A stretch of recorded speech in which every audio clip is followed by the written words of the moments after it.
What is the amplitude and period of the function shown below?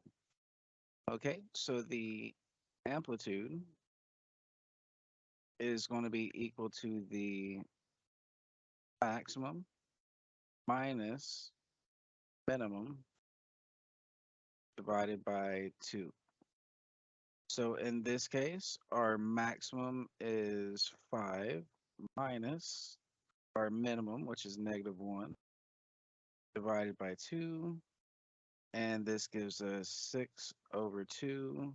So our amplitude is equal to 3. Now for the period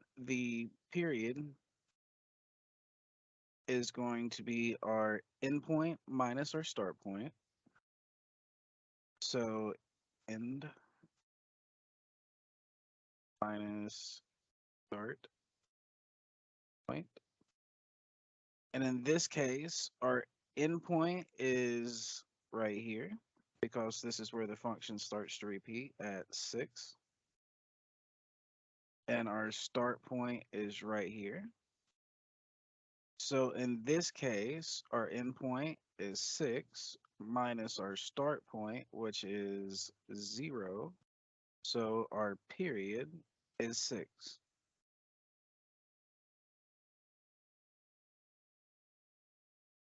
Okay, so we found our period and amplitude through these little equations here.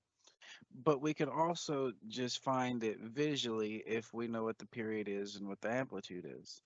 The amplitude is the distance from the midline to the maximum, or from the midline to the minimum. So notice this is the midline here at y is equal to 2.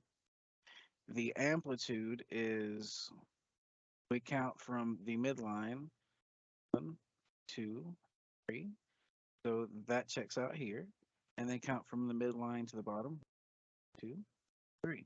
So here we can see that the distance from the midline to our minimum, which is at -1, is 3. And the distance from the midline to our maximum at 5 is also 3. So that is our amplitude. So now that we can see this, this also shows how this formula works. We take the overall distance and then divide it by 2 since this midline is here, and then that gives us the distance from the middle to the top or from the middle to the bottom.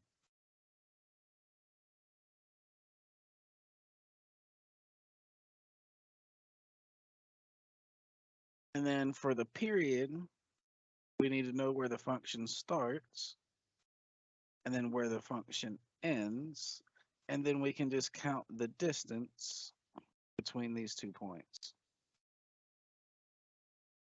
Here, it's a distance of 6, so we know the period is 6. So when it's easy to tell the amplitude and period from the graph, you can find it just from the graph. But there will be some graphs where it's not entirely obvious what it is just by looking at it. It's where these formulas will be useful to you at some point.